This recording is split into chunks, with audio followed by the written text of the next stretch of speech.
Hey, this is Matt once again. We're about to another video. This is another paid request, this time for Manuel. Thank you so much for that. And for those interested in requesting pretty much any type of videos, topics, reactions, commentaries, reviews, whatever it may be, feel free to send it either directly to my PayPal or join my Patreon. Both links are down below in the info box. And this is a request that Manuel wanted for a commentary on Short Circuit. So let's get started. 3, 2, 1, pressing play. And I sneeze, I guess, for good luck. As the horse. Oh, it's the horse, that's why I sneezed. Fucking wings, what's going on? Fucking white horse.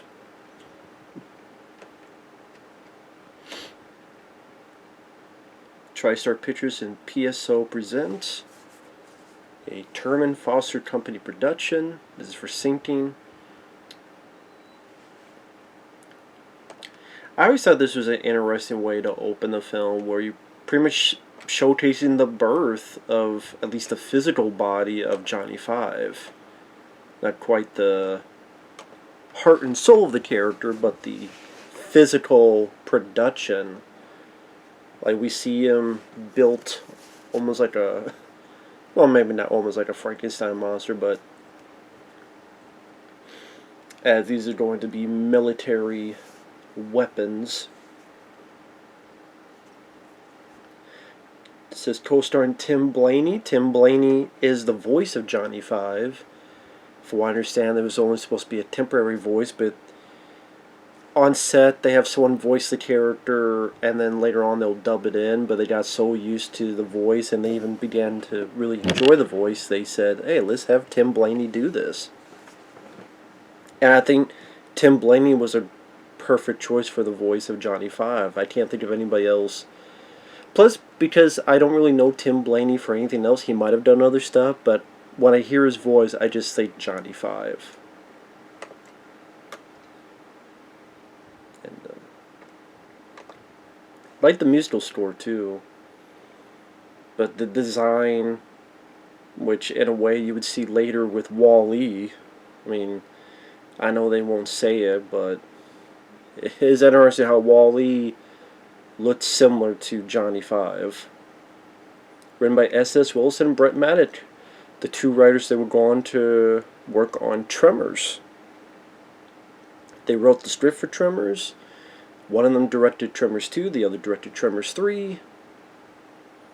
And directed by John Badham, guy who gave us War Games by this point, and Saturday Night Fever, and after this would give us Stakeout, and among other movies, The Hard Way.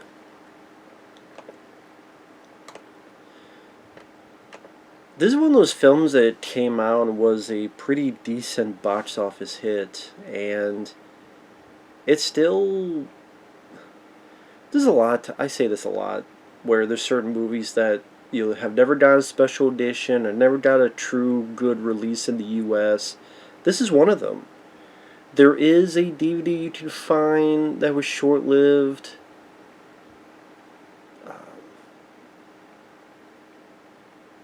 Probably hard now to get, that had a commentary with the director and the writers.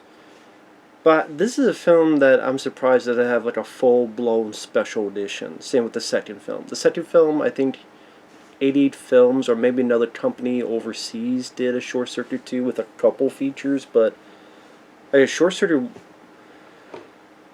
I love Short Circuit 2, but that didn't do well. But this did do well. And, you know, there are people that remember this film, and again, the fact that even this one doesn't have, you know, interviews, documentaries, all that stuff, it just, consider some of the films that does have features and special editions, the fact that this does is a bit weird. Because this is showcasing the severe capability of these machines. And the designs, like the eyelid type things, which technically I guess would be sun guards. Also, kind of like you have a camcorder, you put the lens on, lens cap where you want to put it. could be a similar thing. But they also work where if you close in, they look more evil, but if they're more wide open, they seem friendlier. So I thought that was an interesting decision.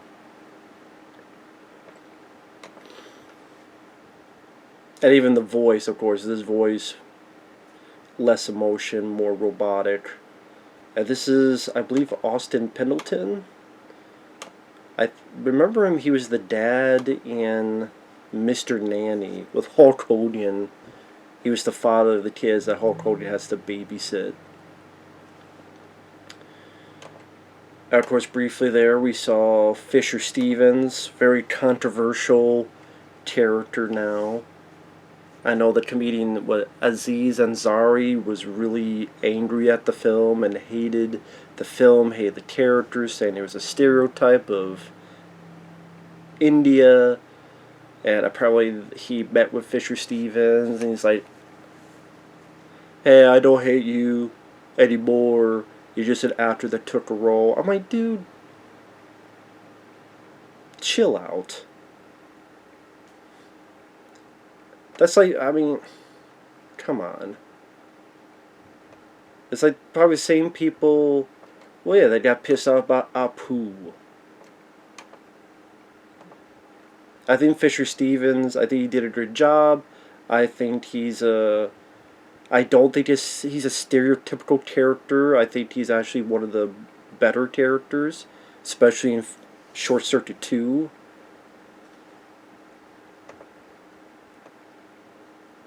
But hey, that's just me.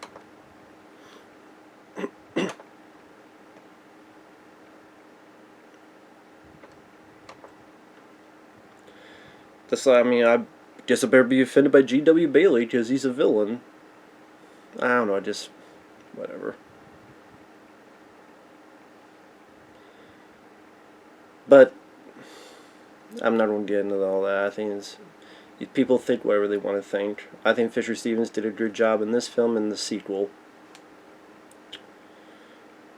Now, we also saw briefly there G.W. Bailey, who I mentioned briefly is going to be our main human villain. G.W. Bailey was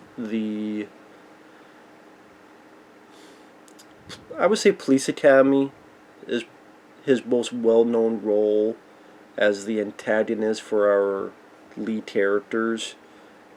And then he skipped Police Academy 2 and 3, but he came back for Police Academy 4, 5, 6, and 7. I guess in between, he was doing film, like he was in Mannequin, he was in this movie.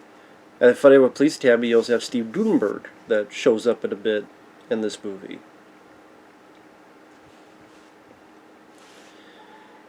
Anyway, it's a story of what it means to be truly alive as this lightning bolt hits one of these machines and kind of like a Frankenstein monster type comes alive, but of course much more friendly result. Here's Steve Guttenberg. The Goot. It's the Goot.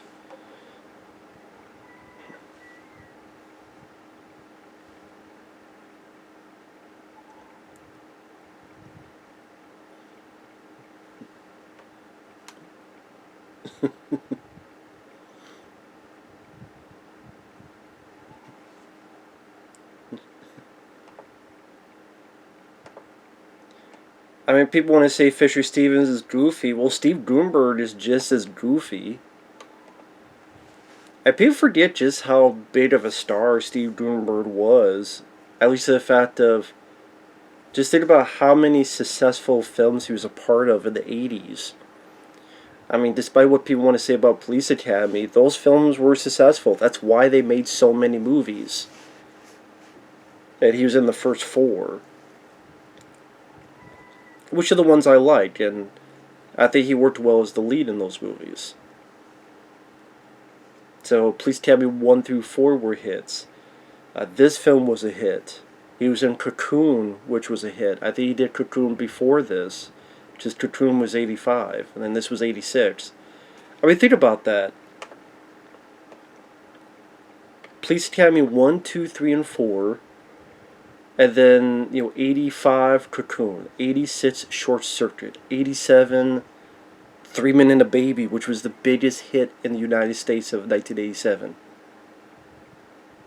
I mean, then he was in Cocoon the Return.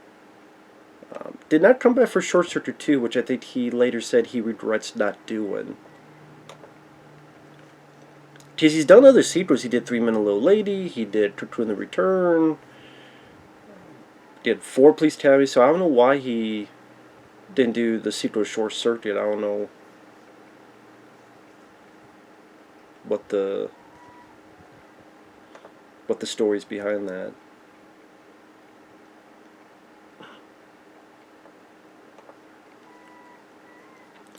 There's a little bolt of life.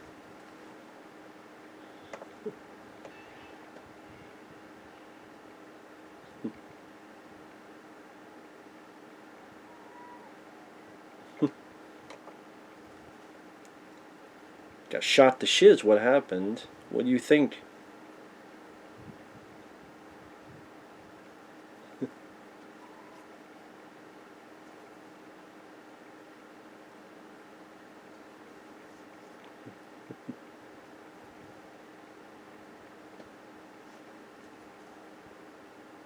That's what I was going to say. Keeps a licking, keeps on ticking.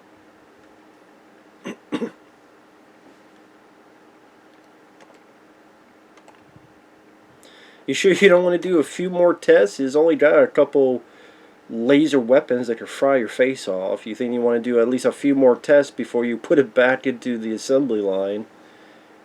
I mean, it's only got some weapons of mass destruction. Styline's got a bouquet of fucking flowers on his shoulder. Again, you think you want to double or triple check that, but hey, what do I know?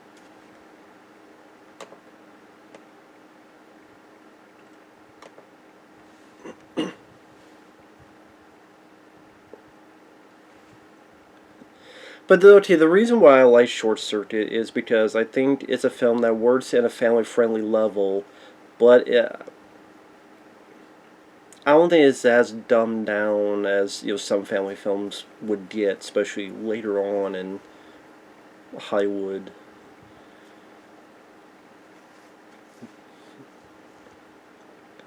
As a kid, it was appealing because you see this robot and the way they made him feel alive with the right voice and the practical effects, I thought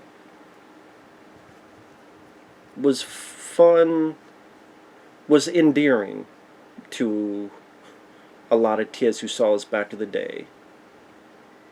But at the same time, it's got a little bit of colorful language, a little bit of other stuff that it doesn't feel like you're being too dumbed down or too talked down to.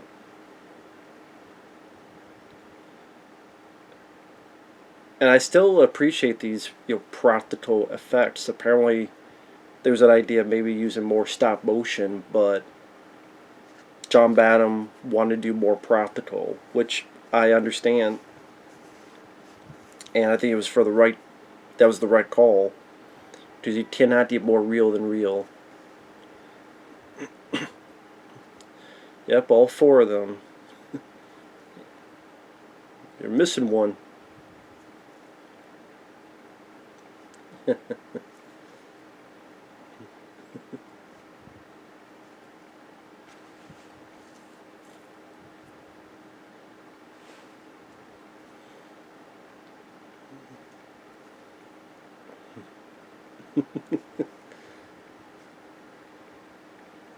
That was like Austin Pendleton, like his character with sometimes he stars that, other stuff. I mean,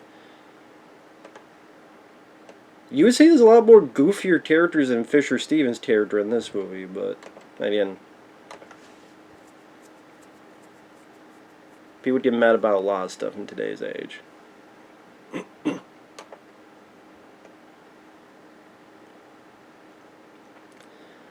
That's a big fucking screen on that table there.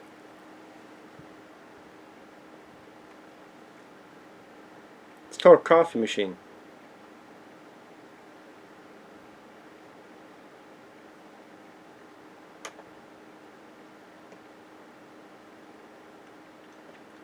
You think they would have? That would have been the first thing they did was slam the gate shut. I don't know why they waited so long for this. I didn't. You think even when Fisher Stevens heard about that, this would have been the very first damn thing to do. But then there would not be a movie. So there you go. Same thing with like this.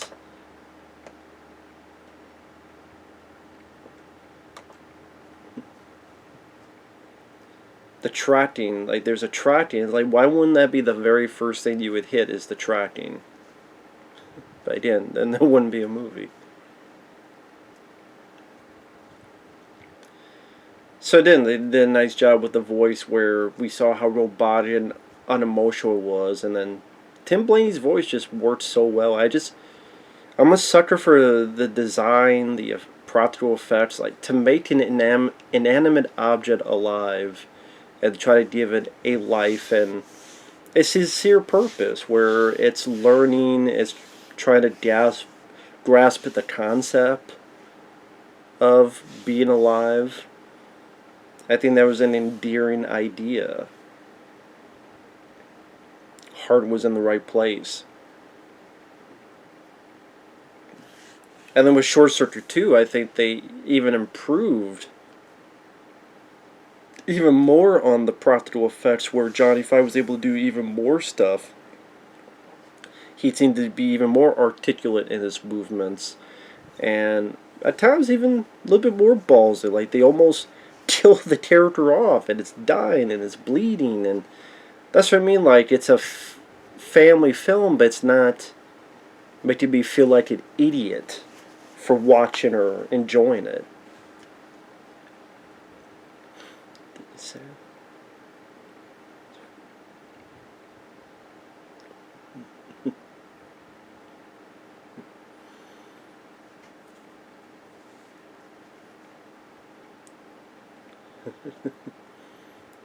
And then he had the trouble with the idea to use the homing device.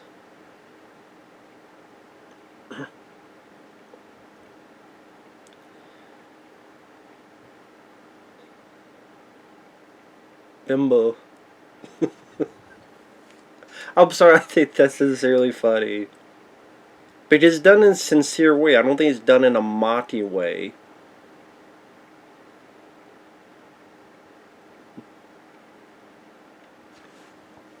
Again, that looks so cool. I mean, that's done with animatronic, radio control, all that stuff. Nowadays, they do it CGI because they think that will look so much better and more fluid. But then they've just had this fake aesthetic to it because it would not blend with the environment naturally. The lighting, the shadows, the color scheme, you tell it just.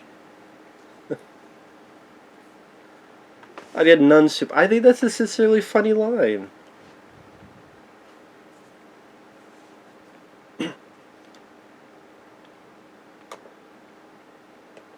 But yeah, it is interesting that Steve Boomer, G.W. Bailey got together again, for a non-Police Academy film, because they definitely know how it is with these two to work together and go up against each other.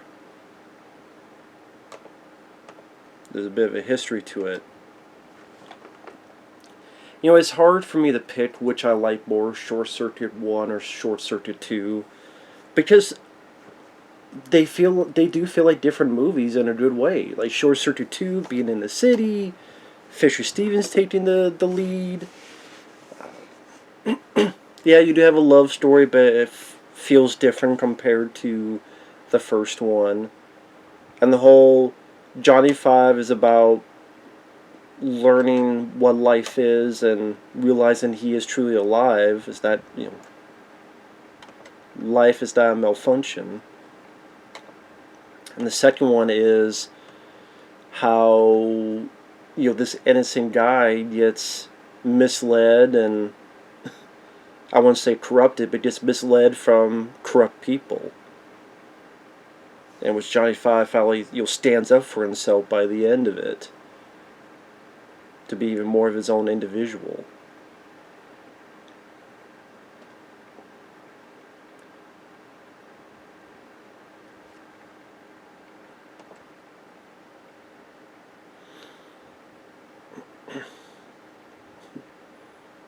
Yeah, these, I mean, I'm looking up some info on the film. The film was conceived after the producers distributed an educational video about a robot to various colleges. Studying other films with a prominent robot cast for inspiration, they decided to question human reactions to a living robot on the premise that no one would initially believe it's sentient. Number 5 was the most expensive part of the film, requiring several different versions to be made for different sequences. Almost everything else in the film was relatively inexpensive, allowing them to allocate as much money as they needed for the robot character. Number 5 was designed by Sid Mead, the visual futurist famous for his work on Blade Runner and Tron. It was influenced by the sketches of Eric Allard, the robotics supervisor credited for realizing the robots. Most of the arm movements in Number 5 were controlled by a telemetry suit carried on the puppeteer's upper torso. Each joint in the suit had a separate sensor, allowing the puppeteer's arm and hand movements to be transferred directly to the machine. He was also voiced in real time by his puppeteer, the director believing they would provide for a more realistic interaction between the robot and the other actors to put in his voice in post-production, although a few of his lines were redubbed later. Really? I didn't notice that.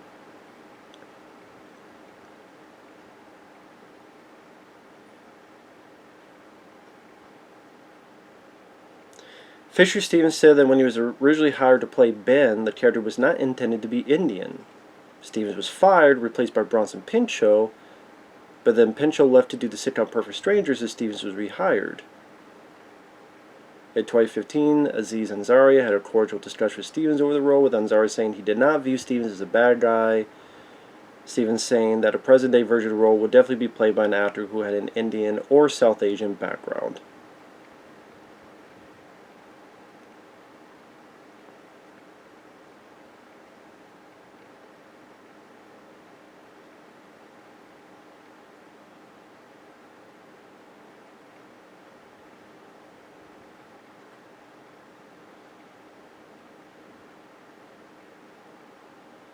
Austin Pendleton said this. He had gone to college with director John Badham. He said, "Some of my stuff was cut out. The 2 leading roles were cast with really talented, attractive people who were not right for the parts. The script was just heartbreakingly beautiful to read, and now it's a nice little, slightly bland kids movie. Nothing is exactly wrong with it. Those 2 people who are in the leads are good, very likable, easy to work with people, have done some good work. They just were not those people that were written in the script." I said to John Badham, "Why did you cast them?" He said that was what the studio insisted on, and it sort of ended the discussion. I said, okay, the film kind of works, but at the end it would have been quite a beautiful film.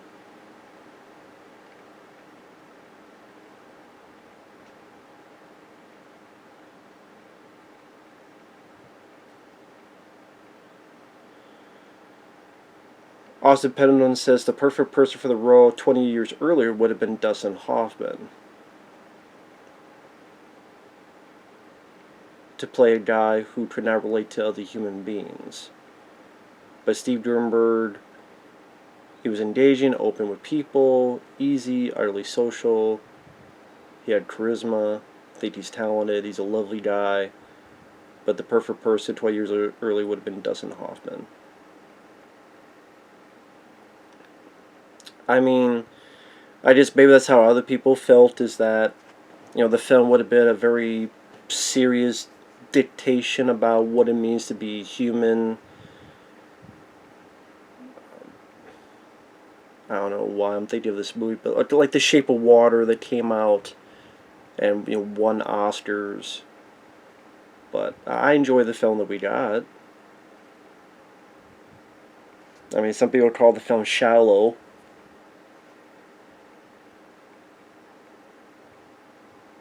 Roger Ebert said it was too cute for its own good.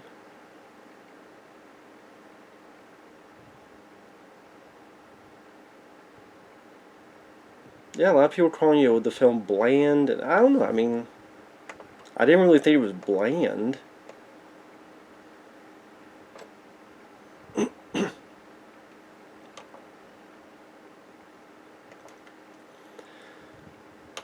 I haven't talked about her. We have Ally Sheedy, who worked with John Badham on the film War Games, and she was in The Breakfast Club. Here's her character here, Stephanie, animal lover, which I just basically said she's so in love with animals more than humans that she would be more willing to partake in what this thing could initially be. Right, technically at first she thinks it's an alien, but I mean I guess I can't blame her for thinking that. I think the movie takes place in Oregon. Oregon, yeah. Oregon.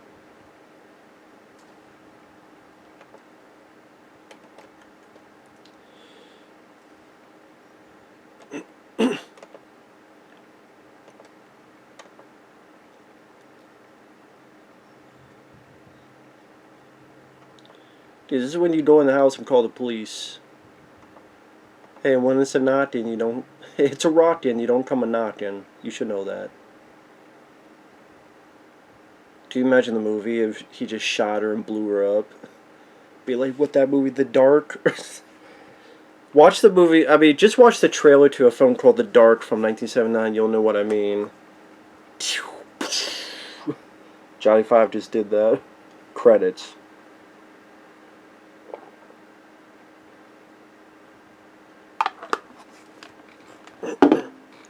He blew up Stephanie. Blaze said she was in War Games and Breakfast Club, St. Elmo's Fire, and then this film. And then afterward, she was in Made to Order in 1987. You hear her voice in Short Circuit 2. She was in a film called Heart of Dixie. Fear in 1990. Not the Mark Wahlberg film. Only the Lonely with John Candy. Man's Best Friend. Nothing really that recognizable afterward. I mean, again, the most recognizable role afterwards is probably Man's Best Friend. About the killer dog.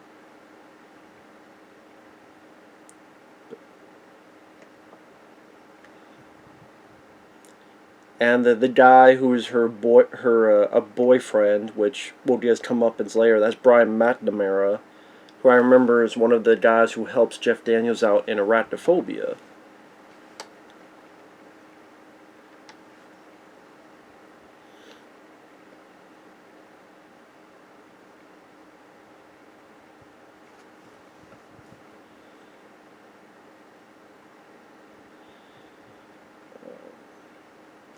The film debuted #1 at the box office. Made $40 million in the U.S., which is pretty good.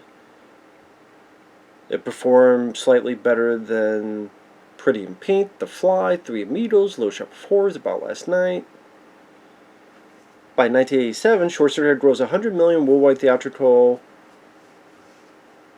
not including merchandise. There's a video game by Ocean Software for ZX Spectrum, Commodore 64, and Amstrad CPC. Didn't even know that. There was a sequel in Short Circuit 2, which I think is a very underrated sequel.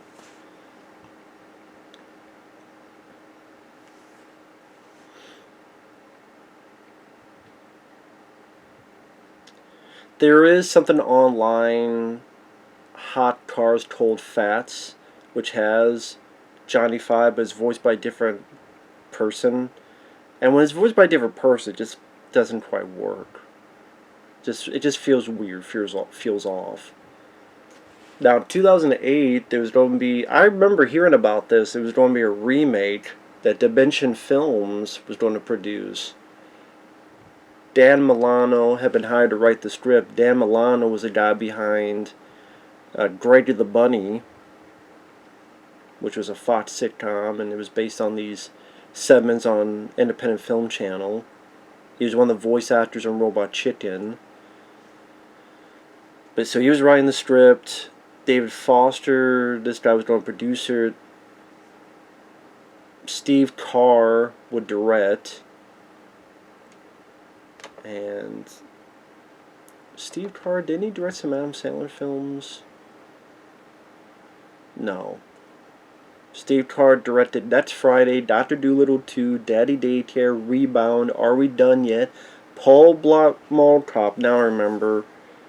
Because they all grazed, will be the director of Paul Blart Mall Cop directing a Short Circuit remake. The film's plot would involve a boy from a broken family befriending the number 5 robot. Gag me with a spoon. Left the project 2011. And then Tim Hill supposedly was going to direct it. Tim Hill, who did Muppets from Space, SpongeBob SquarePants movie, Alvin the Chipmunks, the first Alvin the Chipmunks, Garfield, A Tale of Two Kitties. Oh, brother. In 2020, Spyglass Media Group had bought the rights to the remake with James Vanderbilt through his company Project X Productions.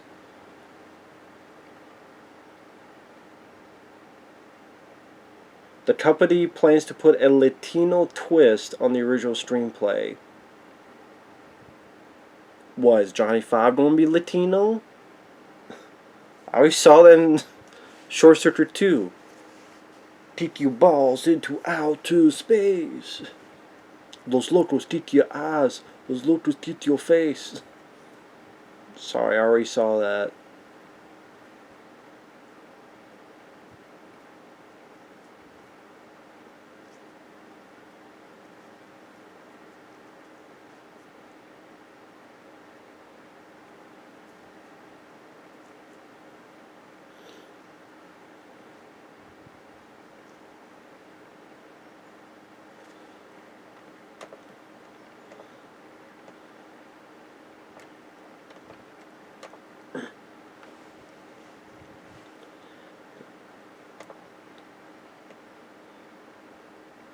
Maybe Short Circuit 2, some could say, works a bit better because obviously with this film you have to go through the opening ideas of this guy learning how to be alive, learning how to talk, learning a personality in a way. It's him sort of teaching himself. He's looking for input, his constant need for input. And it's him kind of finding his own self. And by the beginning of the second film, he has his personality. He just is who he is.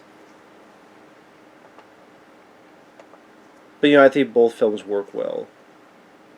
And come on, any guy who's a fan of, Three Stooges, I'm all for it, because I love the Three Stooges. Grew up with the Three Stooges quite a bit.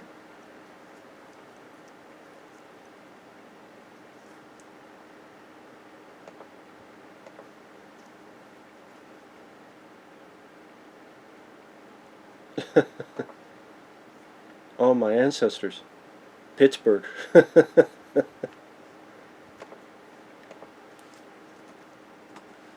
Which I think it was like, well, why do you have to think I'm just from India? No, I'm from Pittsburgh.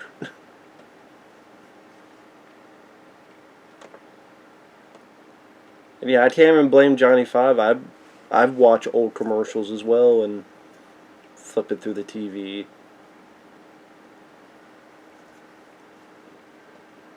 I think that's from the original Scarface from the 1930s with the flip it of the coin.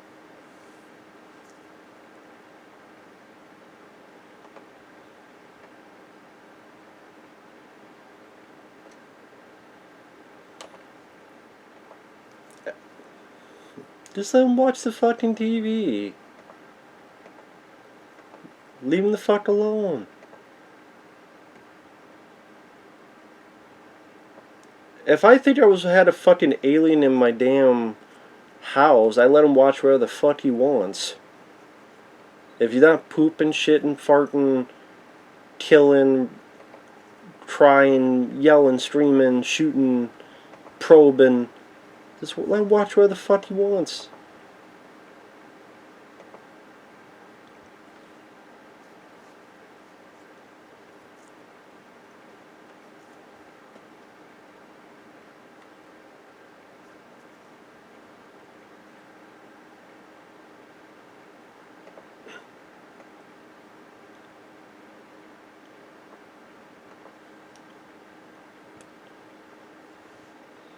Matte painting. I don't know what it is. I mean, I don't know if it's a matte painting. I just said that. Beautiful poontang. See Johnny Five trying to put the moves on her. I know what he's trying to do. Put the arm on the shoulder. Input. Tripod.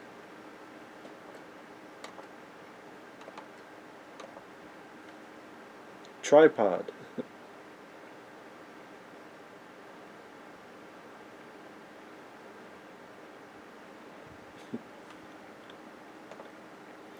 Yeah, this is where she finds out he's part of the Nova Robotics, realizing... I just need a way to realize that he's a product, not an alien, and then the love and luster's a bit lost on that. That chicken seems damn comfortable on him. There you go. Get the fuck off him, chicken.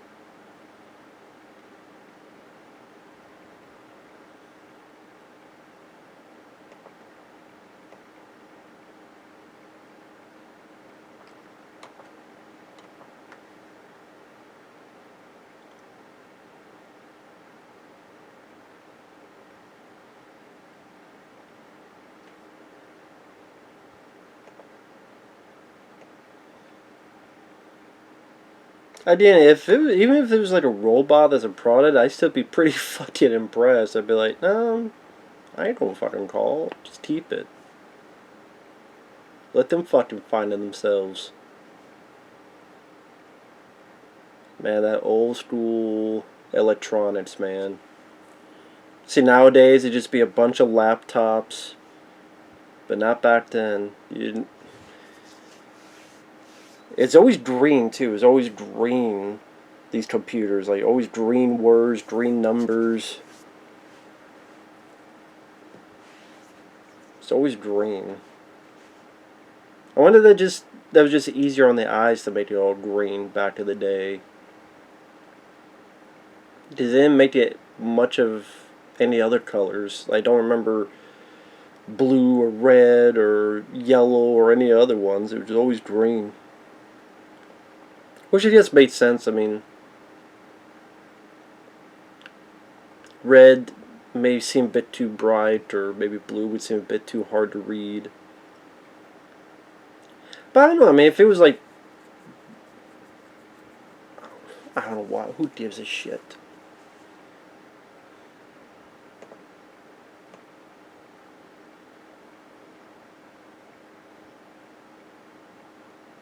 A daily tour, yeah. I'd give a flying fuck about a daily tour. I think you're the government. You can... If this is a weapon mass destruction, I think you can give a halfway decent fucking reward. For fuck's sake. Cheap ass some bitches. I'm pissing in the wind. What do you think I'm doing?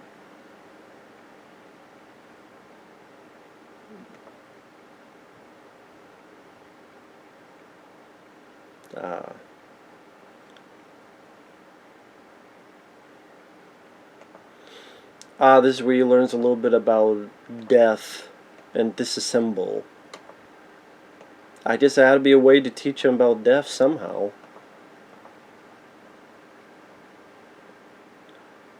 I do wonder how the hell they did this thing with the jumping. He didn't mean it. Because he doesn't understand the concept. Reassemble.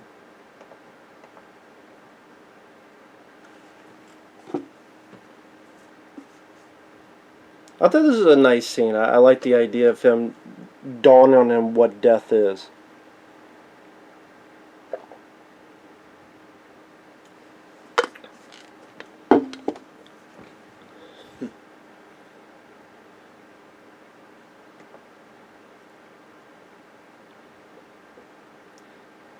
I thought the music really worked with this scene too.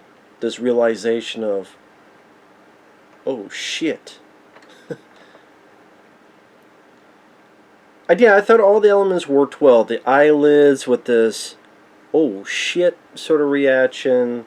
Tim Blaney's voice, I think, works perfectly. The music, this sort of slow rise, this, not crescendo, but this rise of panic and fear for Johnny Five, where, oh shit, this was gonna happen to me. Fuck that shit. Fuck that shit.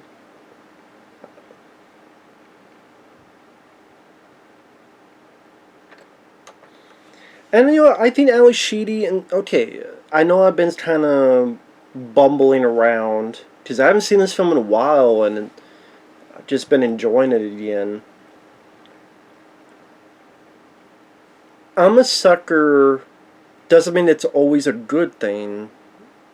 I just mean I'm more open to a film when you take something, whether an alien or an inanimate object or something that to be your lead character, your driving force of the story, because that's non-typical. And okay, give me the challenge, showcase how you take something unreal and make it as real as you can for the audience. Whether a personality, a character, anything in between, to make us try to care for this, or either care for this character, relate to this character, anything in between. And I think this film, the sequel, did that fairly well. And I have no idea why the sequel bombed so badly. Maybe people at the time thought Johnny Five was a one-hit pony, one-trick pony, one-hit thing, and that's it. And they're like, nah. Maybe there wasn't a big desire for the sequel, but like I said, these are both films that I think could use. Like I said, I know there's a Blu-ray of Short Circuit 2. I'll get the company. I'm gonna check the Short Circuit 1. If the features on that, as you get this car chase going on. I mean, it's not the most exceptional car chase, but I think it works for what it needs to be. I know there's a Blu-ray of Short Circuit. I don't know if the features are on that. I know there was one. God, I'm trying to think. That's bare bones, and one that did have a few features on it.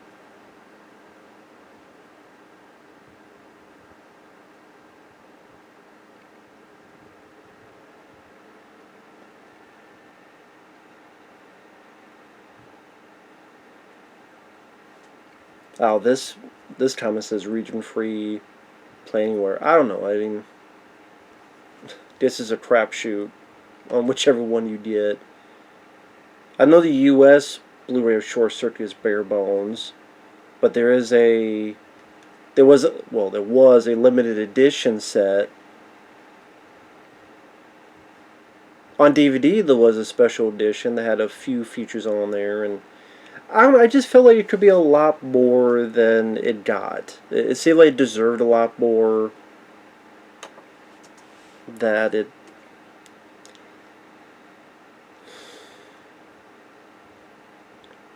I don't know, I'm just bullshitting now. I don't know what the hell I'm saying. I just think of like a lot of other stuff that have gotten these epic releases. I don't think Short Circuit 1 and 2 should be that fucking shortchanged. At least to me, but hey, that's just me. I mean, fucking Flesh Eater has a goddamn Vinegar Syndrome super duper special edition. Now, 88 Films, if you're still able to get for Short Circuit 2, has a new commentary with director Kenneth Johnson, new interview with Kenneth Johnson, new interview with Brent Maddock and S.S. Wilson, storyboard scenes with commentary, rehearsal videos, behind the scenes photo gallery, limited edition 80-page book fold out poster, all that jazz.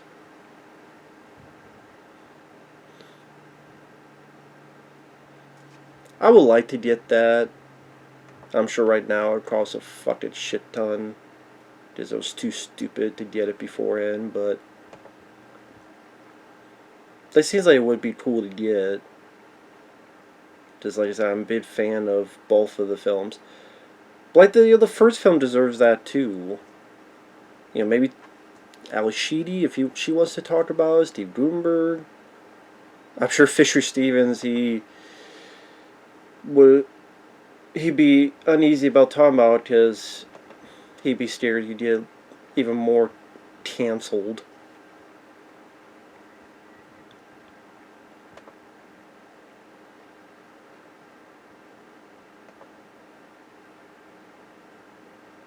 Sorry, now I'm looking on eBay. For $60, there's a Short Circuit 1 and 2 Blu-ray set from. This is from another country.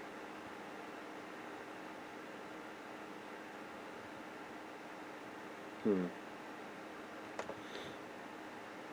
then there's a Short Circuit 2 Collector's Edition, Region B. Cool cover. Nice slick cover.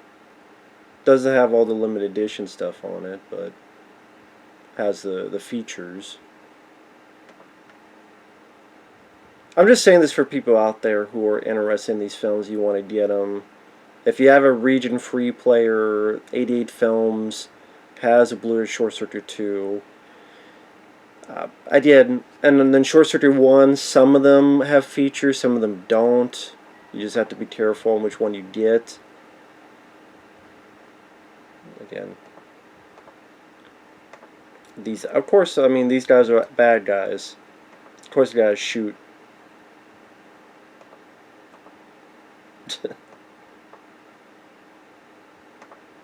And Johnny Five doesn't want to hurt anybody. Just like get the fuck out of my face. Get a little bit of action in there. Cool ass laser.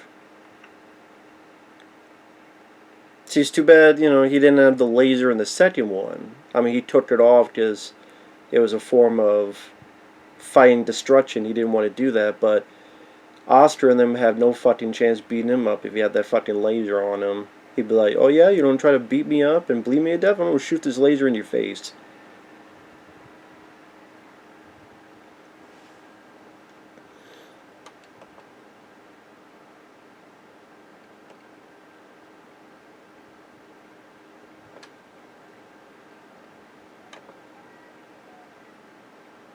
But even this, I mean, there's a little bit of...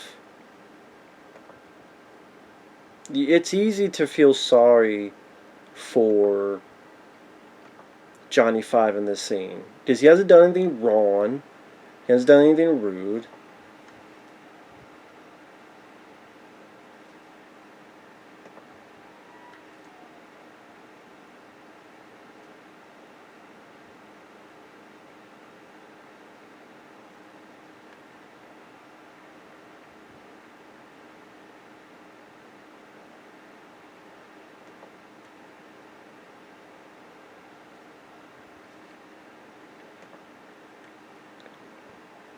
And you're going to try to do this little bit of romance with Ally Sheedy and Steve Guttenberg. And usually with films like this, like, oh god, like, I don't care about that, blah blah blah. But I thought this was done alright. I mean, it's 50 minutes in before we actually start on that road, and it's not like, oh, Johnny Five disappears for 20 minutes, or you have a 10-minute wedding scene, or other shit where Johnny Five had disappeared. It's still consistently about Johnny Five's story. I mean, no matter what, Ally Sheedy, Steve Guttenberg's love story is part of the story, but the full story is centered specifically on Johnny Five, his journey of his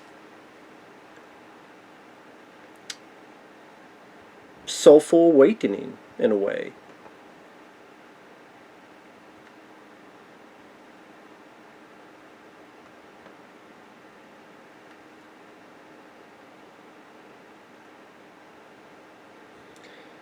Now, John Badham is one of those directors that I don't think really gets the credit he deserves because, people mention Saturday Night Fever.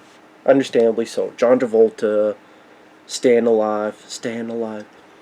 But Blue Thunder, Rorschach, one of his more underrated films, great underrated gem of an action movie. Well filmed helicopter sequences. You got Malcolm McDowell from Clockwork Orange as your villain. Catch you later. Blue Thunder is great. You got War Games, which was going to be directed by the guy who would go on to do Beverly Hills Cop, but some issues happened, so John Badham got the job. Matthew Broderick.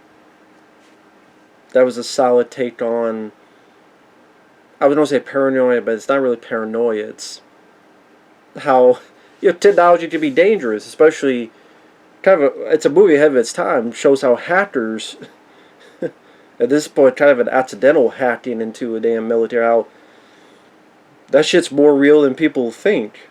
I'm sure at the time they thought it was just sci-fi, but it was more real than people realize. Stakeout, which he did after this, really solid buddy cop film with Emilio Estevez, Richard Dreyfuss. Sally Night even on Blu-ray.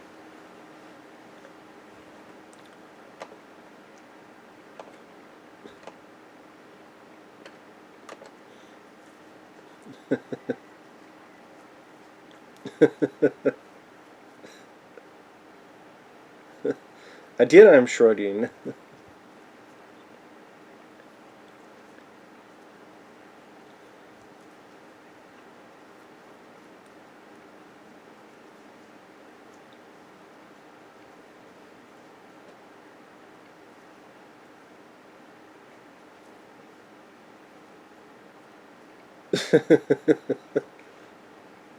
It's not about making fun of the race. It's making.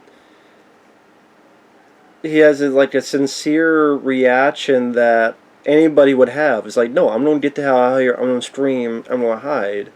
That's what anybody would do, regardless of race. It's like he says something that's so relatable that's what makes it funny, not because of Fisher Stevens, the race that he's playing. And these old school graphics. See, nowadays, I mean, every car would have this kind of turn left, turn right, much more sophisticated, if I learn how to talk, than it was in 1986.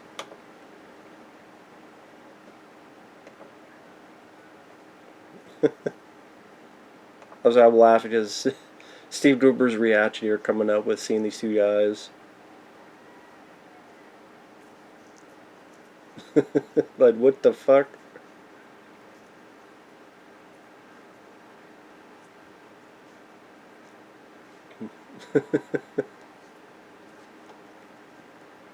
So I don't think there's any ill will or harm with it.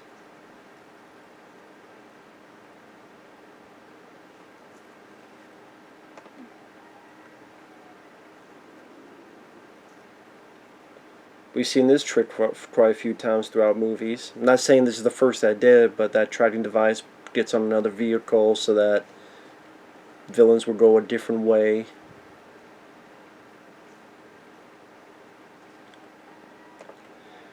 Now this song coming up, Who's Johnny, I think it was made specifically for the film and was what, DeBarge, I believe is their name. Yeah, I think it was DeBarge. No, L DeBarge. Now I've heard that the original song was supposed to be Money for Nothing. Money for Nothing. But of course they couldn't get the rights to it, so I think this, works better. Plus it gives them the idea to make his name Johnny. Who's Johnny? She said. Like this right here, it doesn't necessitate the plot, but it's a nice humanizing moment for this robotic character. It was Nice little. That's I think with the movie. It was a sweet movie, good-hearted, sweet movie.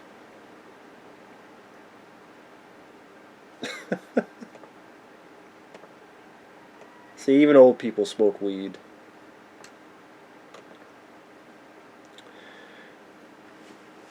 Now, John Badham later on into the 90s, Bird on a Wire is decent. Hardway, underrated film with Michael J. Fox and James Woods. But then you get to films like Another Stakeout. Stakeout didn't need a sequel.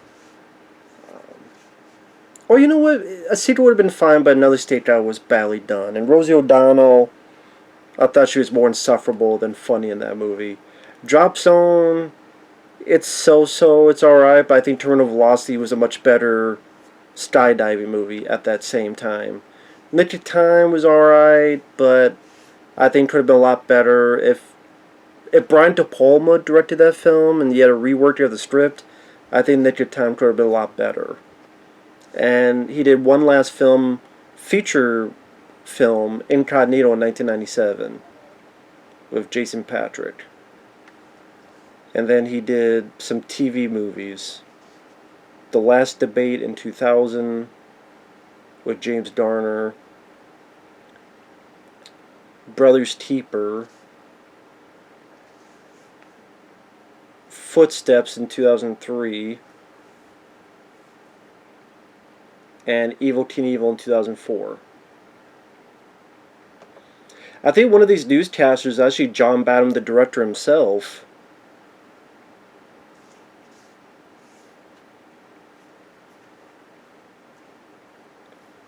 And yeah, that guy playing pool is Brian McNamara. He's a guy, if you ever seen Arachnophobia, the 1990 movie, I say he's one of the guys helping Jeff Daniels. He's the guy with the glasses who works with John Goodman. At first, he's working with. He's sent over into the town by. Oh my god, I can't believe I forgot his name. Warlock. I keep getting confused with Bruce Payne. It's not Bruce Payne, it's Julian Sands. Julian Sands sends Brian McNamara to the town to help Jeff Daniels.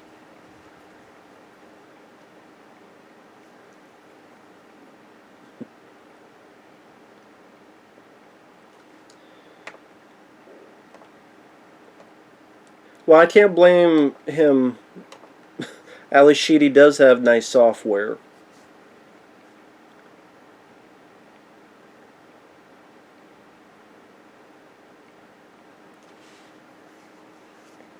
He wants to see them titties.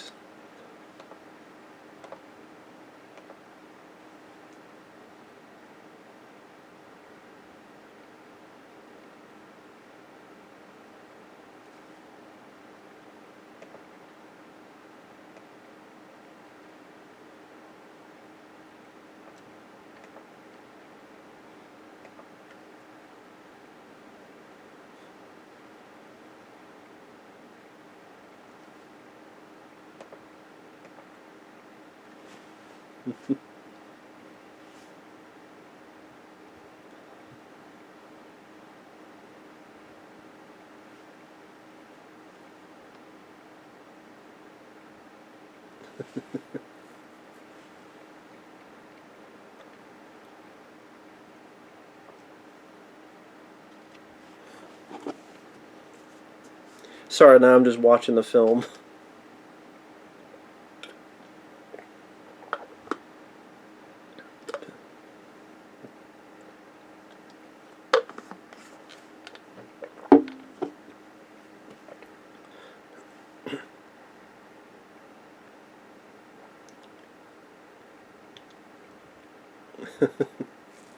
Steve Guttenberg just had that likable charm to him. I know a lot of people rag on Steve Guttenberg in retrospect. Oh, you know, Steve Guttenberg, he's a joke.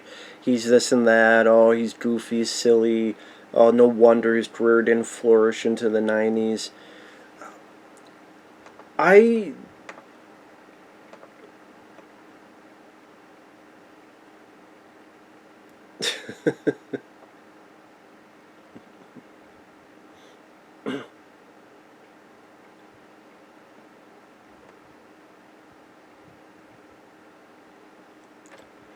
But I was saying, Steve Guttenberg, I think he does have a likable, friendly charm to him.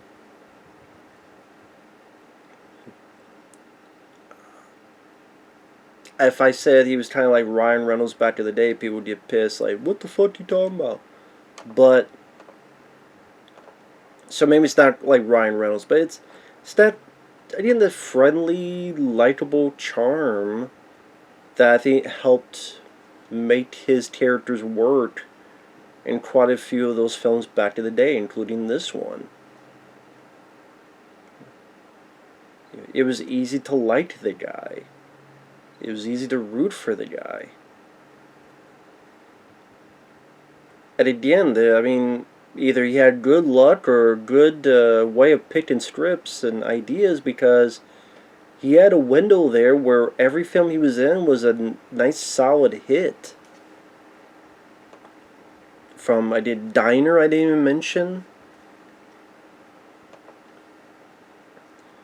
I mean, okay, The Man Who Wasn't There didn't do anything, but you had Diner, Police Academy 2, Cocoon, Police Academy 3, Short Circuit, Police Academy 4, Amazon Women on the Moon, 3 Men and a Baby. Now, not all of them. Now, I would be cheating if I don't mention there were one or two films like Bad Medicine that didn't do anything. You know, a film called Surrender with Sally Field, Michael Caine, that didn't do anything.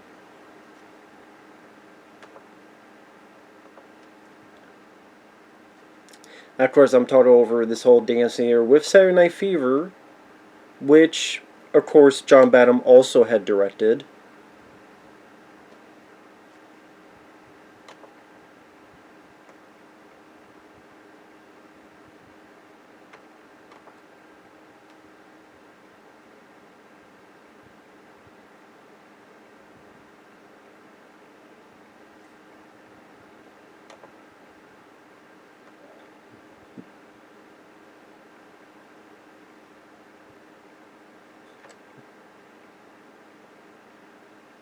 One of the people thought it was a bit creepy. Oh my god, now they don't have sex.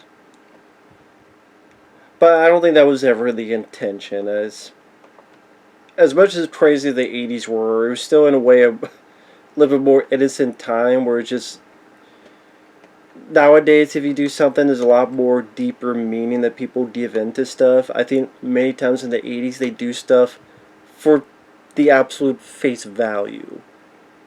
Oh, Johnny Five, this girl swinging around because it's fun to do. That's it.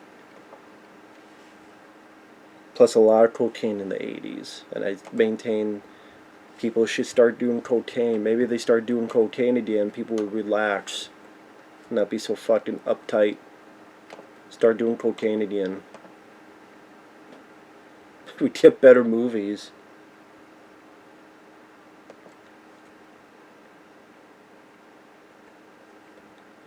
So I'm looking up some trivia on IMDb. Now, take this for a grain of salt, is IMDb, but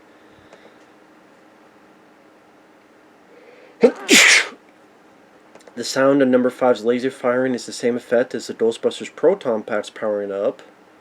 No wonder those sounded familiar. Filmed in the town of Astoria, Oregon, where The Goonies and Kindergarten Cop were filmed.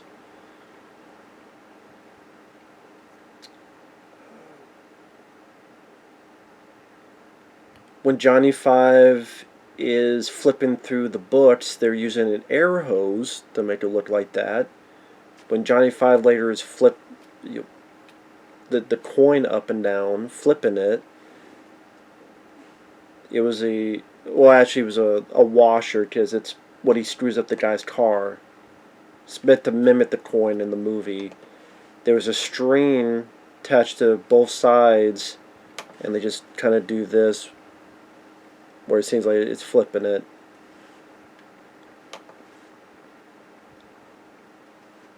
This is Brian McNamara.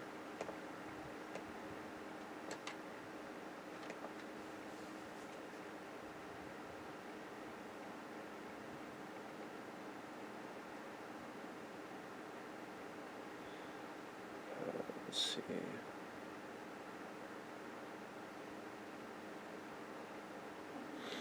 Yeah, this is something could mention at the end credits, but I'll mention it now.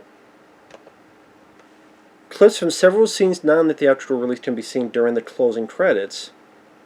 One in which number 5 encounters an Omnibot 2000, a toy robot manufactured in the 80s.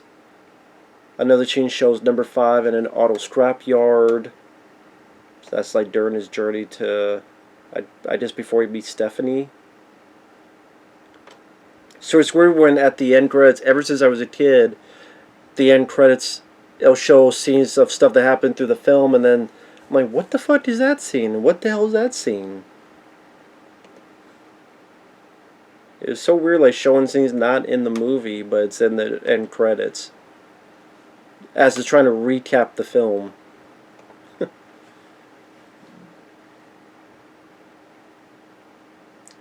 Guy was fast as hell. Definitely did a job at auto repair shop. Well, if yes, if he was able to build that shit all over again, then he'd get the job.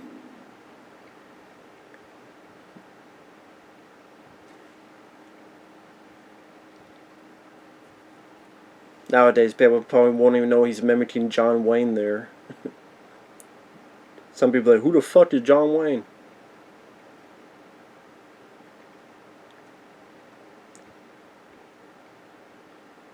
That's I mean, as simple as that was, just doing a strain where that still looks pretty cool. I mean, these little things that make you seem more alive.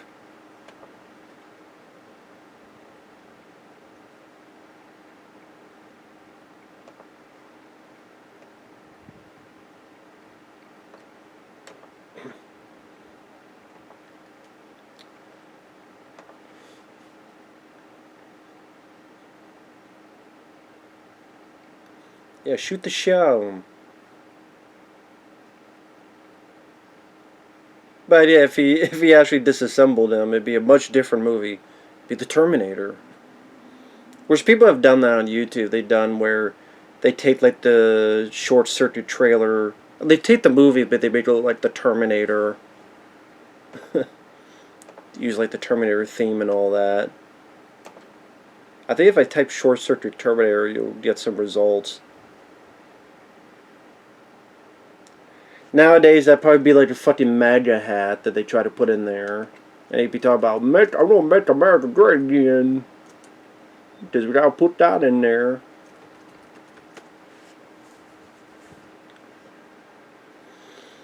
Because they always gotta put shit like that.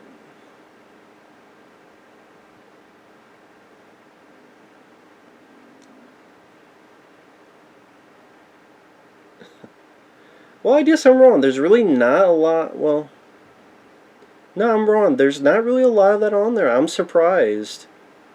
There's only like one person that did, I guess, a fan trailer for it. I am surprised by that. By Al28283.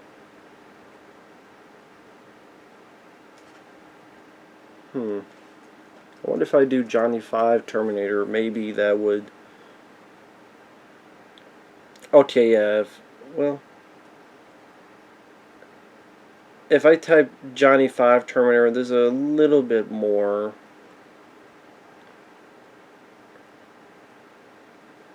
Not a whole lot.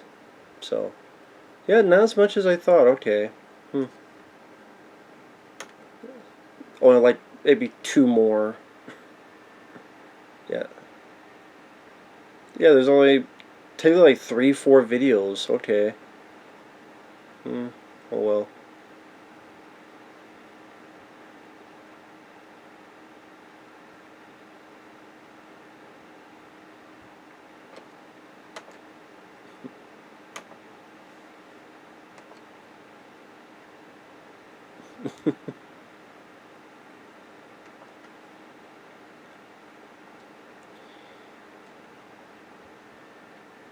Let's see.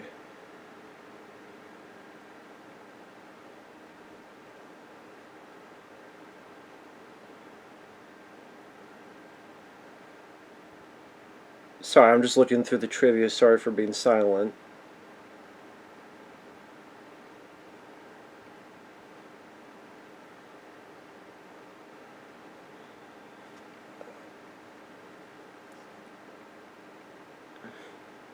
in the scene in which Brian McNamara is chasing Johnny, him slipping over on the porch was a genuine mistake. If you look closely, you see Ally Sheedy is struggling not to laugh in the scene.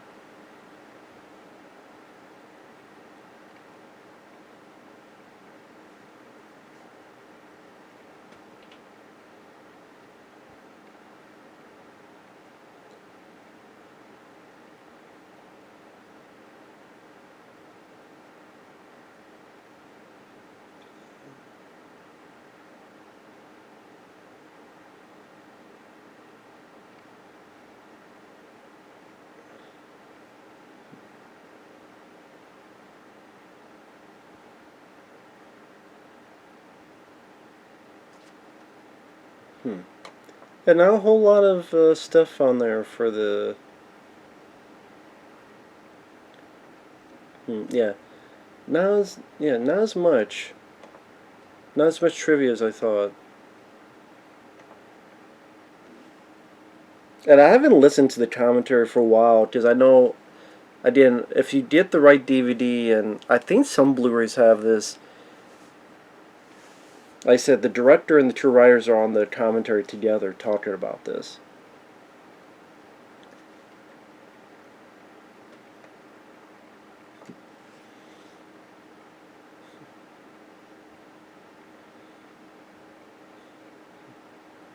I always thought this was a cool decision to have the actual robots go after him so that you just show that actually being alive helps him in battle because it gives him a bit more imagination and creativity and to improvise.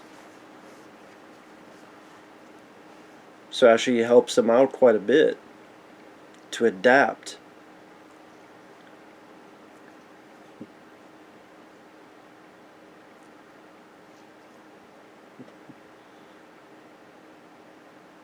I still think it's appropriate for kids. Again, there's nothing there like sex language, all that wise that would be so out of bounds for kids to watch. But again, watch it even as an adult. I don't cringe at it either.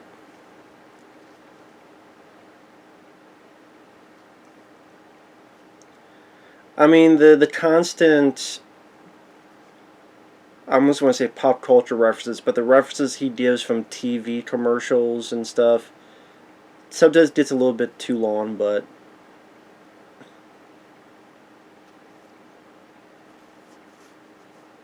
that was kind of unique. Hey, Laser Lips, your mother was a snowblower.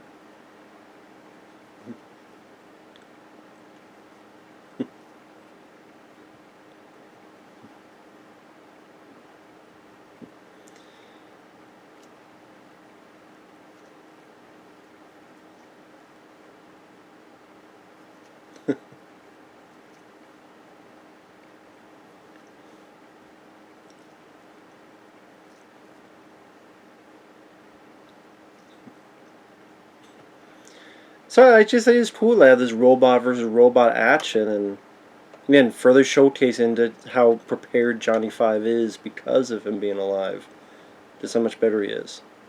Oop, there you go.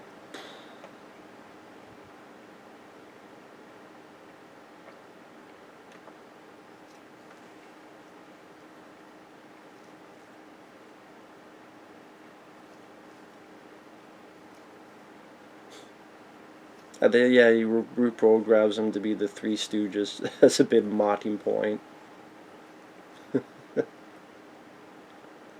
Again, being a Three Stooges fan, I always thought that was an entertaining idea.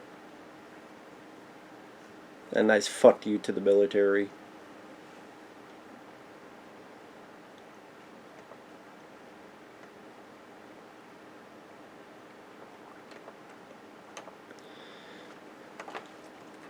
Let me see about.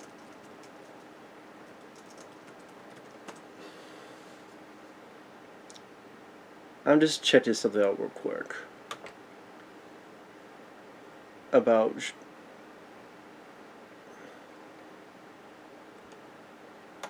Sorry, I'm looking.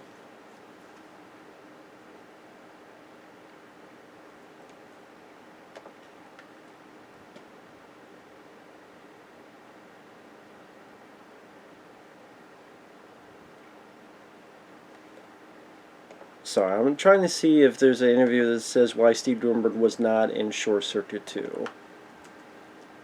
I mean, obviously, he probably just say, hey, I said no, it is what it is, but I thought he had done an interview.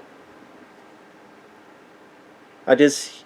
Oh, they wanted him to commit to the sequel without a script, but he declined. I can understand that.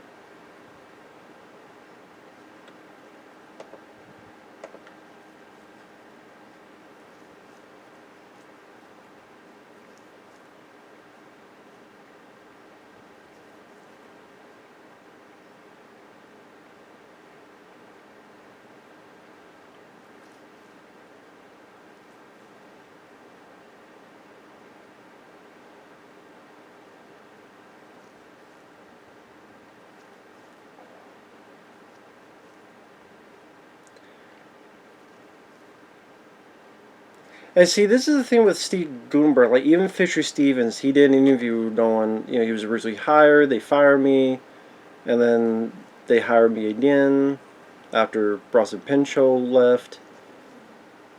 I remember I was like, Steve Guttenberg? I was not excited to work with him.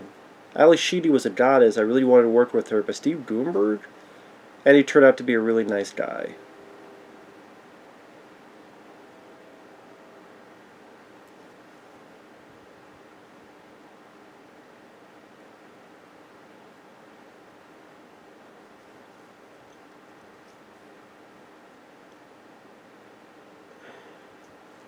I'm sitting there going, I mean, he's not, I mean, that's how a lot of people felt about Steve Guttenberg, though. They're like, what? Steve Guttenberg? Really? But like this movie, and like a lot of his characters, and like a lot of those films, there was a charm to it. It was a reason why it worked.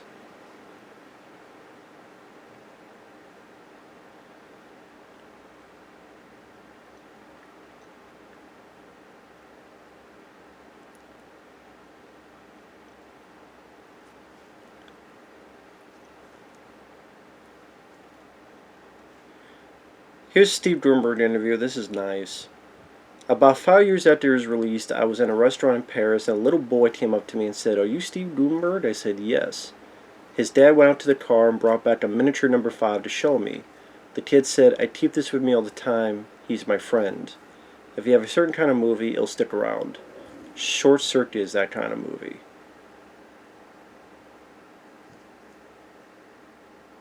And he says something else interesting here.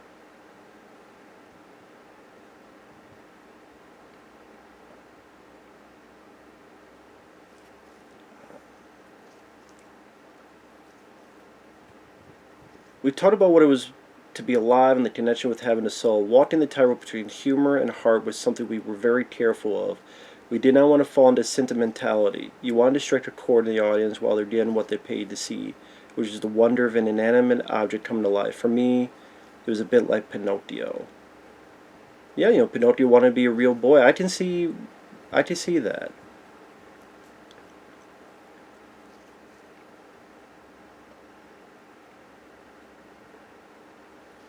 When discussing who might voice the robot, everybody's first instinct was Robin Williams, but Tim Blaney, the puppeteer in charge, had done the voice during rehearsals.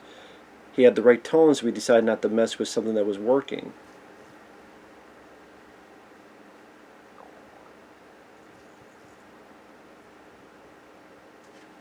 Yeah, I mean, they got a point to it.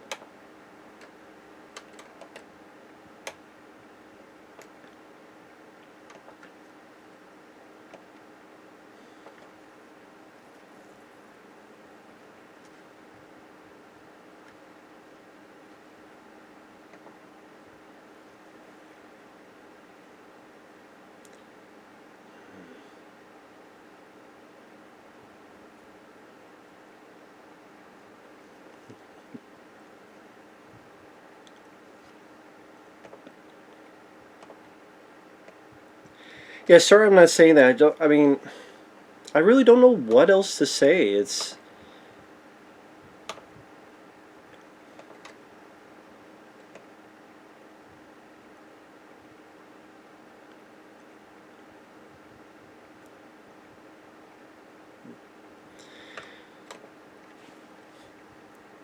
Short Circuit is a film that, like I've said before, I think it has a charm. Yes, you could say it's sentimental, but I think it still has enough humor and enough off kilter things. I mean, like the whole idea in itself that it doesn't, I don't think, feel schmaltzy, like maybe how others people. I definitely don't think it feels bland. I think what really makes the film work is the cast and Johnny Five making this character feel alive. Having this friendly aesthetic of a design. I think the voice works exceptionally well. I think you have two charming people where Steve Guttenberg and Ally Sheedy I think work well together. They seem like nice, likable people. The film is never too far away from Johnny Five to make it feel as if he's lost in the shuffle. Because you could easily be, okay, it's about him, but then here's 15 minutes on these two characters that are human, because how do we relate to an inanimate object? Well, that's the goal. That's the challenge.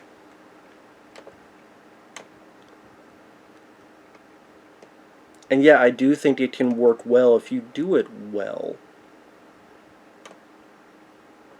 Whether it be the first Sonic the Hedgehog, whether it be in this one, whether it be in others, where something that's not real, you make it real, and with enough talent and personality, you can succeed in what you're trying to accomplish.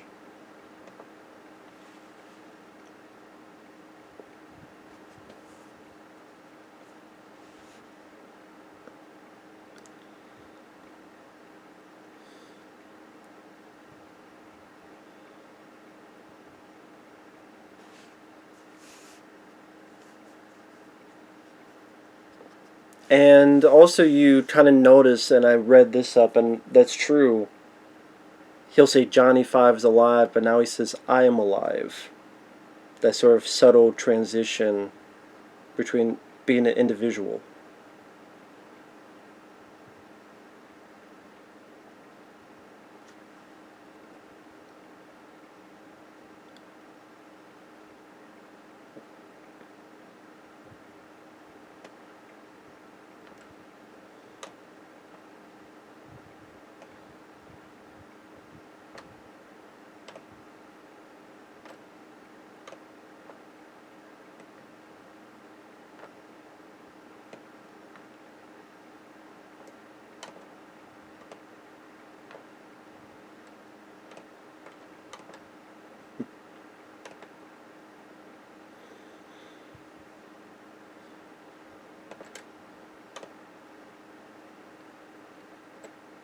Yeah, I apologize. I'm just watching the film. People like, oh yeah, great, we're watching some fucking guy with a hat silently watch the movie instead of commenting on it. I will say this location looks a bit cheap. I mean, it looks like some random set from some, I don't know, Western film from back in the day that, they just filed to just, yeah, just do a scene out here. But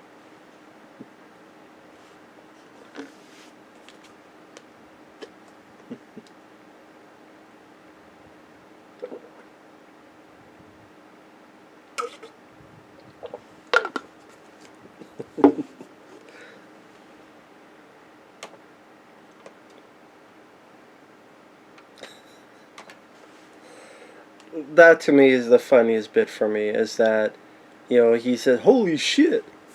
And he's like, shit? What shit? Where you see shit? I mean, okay, that you say that's harsh language, but that I thought was sincerely funny. And the fact is that you don't overuse that, you don't overdo that, so that when you use it in that occasion, it comes off that much funnier. And it's this sincere, naive quality, innocent quality to Johnny Five that makes a scene like that work. But yeah, I will say this set does look pretty cheap. It looked like they just rolled out a bunch of fake trees and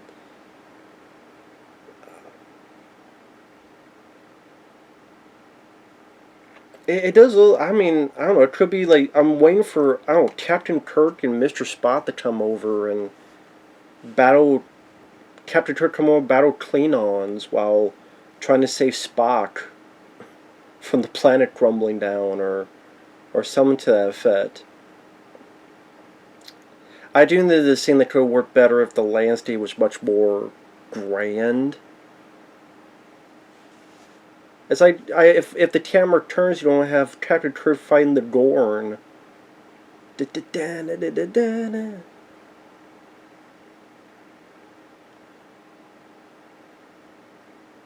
And that looks a little bit like a matte painting. Could be wrong, but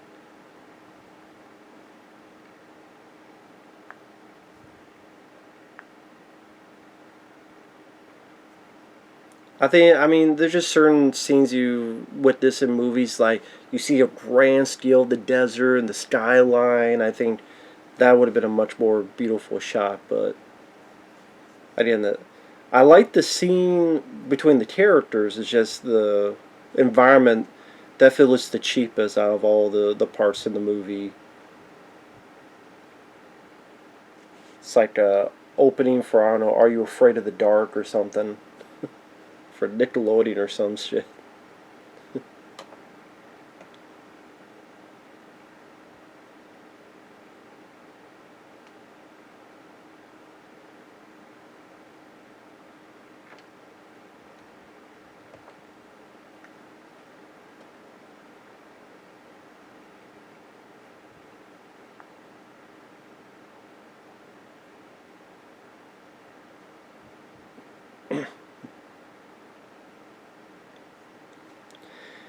And we have our bad guys here as well.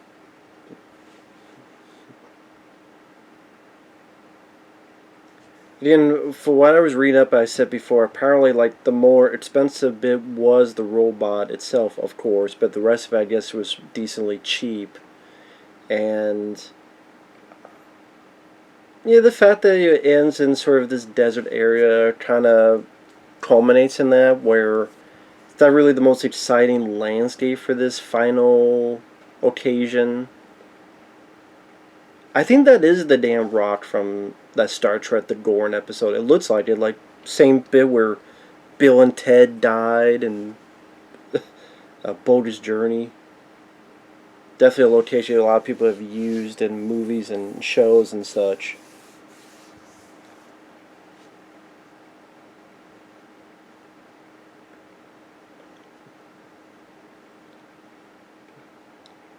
But yeah, you have a likable cast with Steve Guttenberg, Ally Sheedy. You have a sweet premise, well done effects, nice choice for the voice. I think they made the right decision, despite what Fisher Steven wants to say.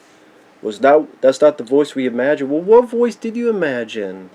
Marlon Brando? Like, what voice did you imagine? Marlon Brando? Did you imagine maybe Sam Jackson? Well, Sam Jackson was a thing here. Oh, some motherfucking input. Oh, you gonna get some motherfucking output with my fist in your motherfucking ass. I don't know what you get nowadays. What, be fucking Ryan Reynolds, or it'd be a female. Samantha 5 with Melissa McCarthy. I'm Melissa McCarthy. Wham! I need some more wontons. I don't have enough wontons. Yeah.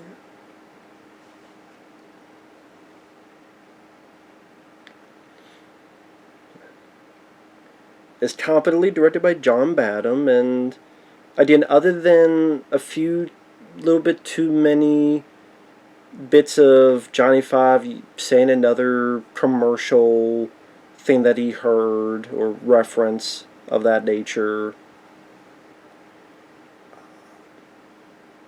Also, I said that background in an earlier scene looked a bit too cheap. This was a smart decision that, Johnny Five makes a fake version of him and it gets blown up. kind of makes sense in reference. Like you never hear Johnny Five talk in this scene, so it's like they don't cheat. I appreciate that too. They could have cheated where, well, Johnny Fives is also talking and blah blah blah. I said, well, wait a minute, why is he talking like him? And there's a lot less filmmakers, a lot less writers that would have cheated that whole effect, but not the case in this instance. Easily programmed, just go straight and move on from there. Now, Steve Guttenberg, like I said, right after this, he did Two Men and a Baby, which was the biggest hit of the year. Police Academy 4, which was a hit. The Bedroom Window, which is a thriller you got to do. They did what? Cocoon, The Return, Three Men and a Little Lady, The Big Green, which is a soccer movie. It Takes Two, with Mary Kay and Ashley Olsen. Casper, Spirited Beginning. He tried to do an action film, Airborne. And yeah, by that point, his career was kind of just dead. Because again, they just go Steve Guttenberg. Was Steve Guttenberg?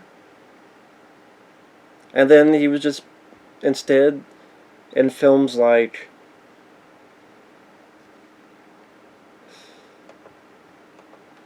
Heidi Four Paws, or a bunch of films you never heard of. La Valentula. I don't know if this is true, but apparently he was the first choice to be the lead in Sharknado. And he said no. He's like, what, Sharknado? But then that became such a huge hit. And then that's why he did La Valentula, which did get a second film, but was nowhere near the hit that the Sharknado films were. Because there was, what, 5 or 6 Sharknado movies? Insane amount.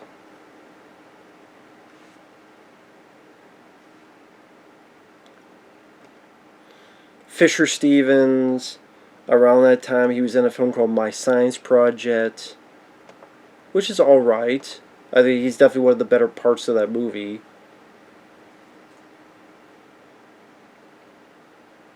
One of his first roles was the Bernie, as one of the kids that got killed on the raft in that slasher film. And the famous like raft scene where a bunch of kids are on a boat and there's a raft and all these kids get killed. Pretty much going to, he was in the sequel, Short Circuit 2, and then he was in films like Mystery Date and Super Mario Brothers 90s movie called as Iggy. G.W. Bailey would go on to be in Mannequin, Burglar, and then come back for the Police Academy 4 onward in those movies. I know he's on a TV show, Major Crimes. It's not on now, but it was on for about 6 years. He was one of the leads with Mary McDonnell.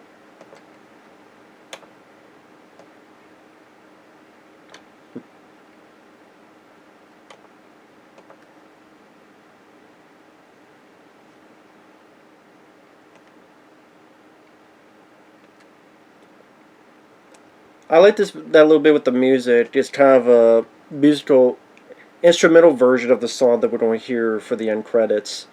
And the music is done by David Shire, who... Did he work on the other... He worked on All the President's Men music.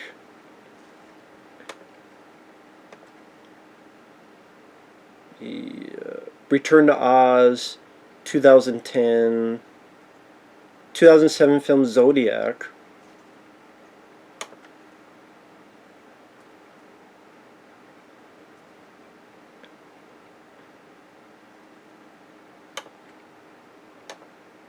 I do love this song. I remember enjoying this song quite a bit when I was a kid, called Come and Follow Me. I would say my favorite song of the soundtrack. I like the Who's Johnny song, but I would say this is my favorite song.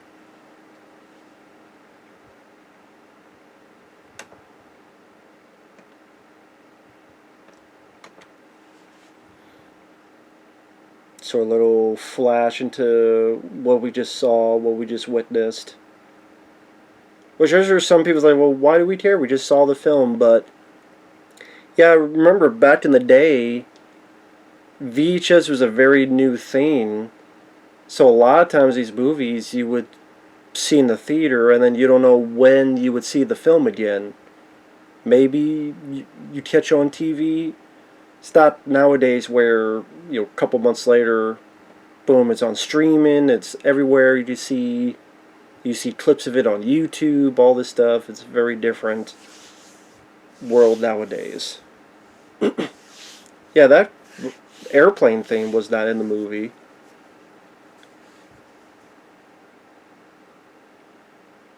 So it's kind of cool that you get to see some of the deleted scenes during this. So I just kind of like a nice added bonus for those who stick around to see this. I still enjoy this film. Again, it's still hard for me to pick which I like more. Because this one has a bit more of the sweetness to it, and Steve Guttenberg helps.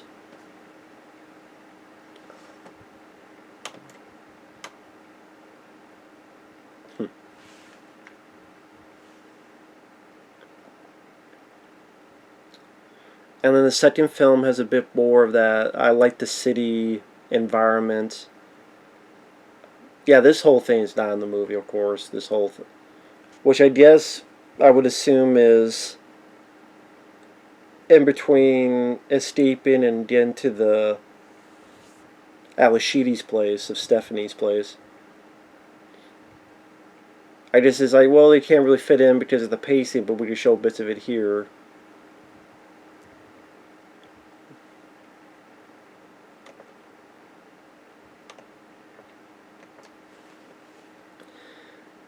I still think it's a fun, heartfelt movie. I still think it holds up. It has that 80s charm, but on the opposite end, it also has a nice endearing quality to it.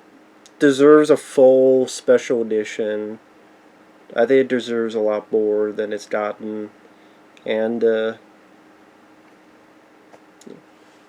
nice to rewatch this again.